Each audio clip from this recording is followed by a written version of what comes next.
စားတွေတဲ့နေ့ကငါရင်ခွေနဲ့ငါမှအချစ်စားပေါ်ဖော်ခဲ့တာတည်းပြီးတည်းတွေ့ကြတဲ့မှာငါချစ်တွေ့လိုက်ပါစီစဉ်သေးကြထုံးမှာကောင်းလေးတယောက်နဲ့ထုံဖွေးနေတာ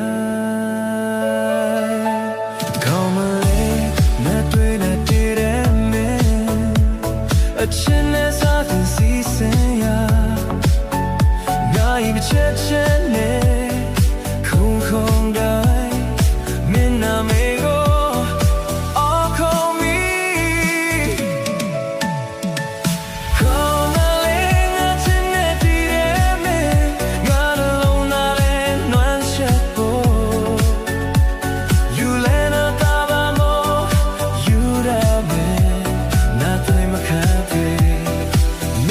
ချစ်တဲ့ကောင်းမလေး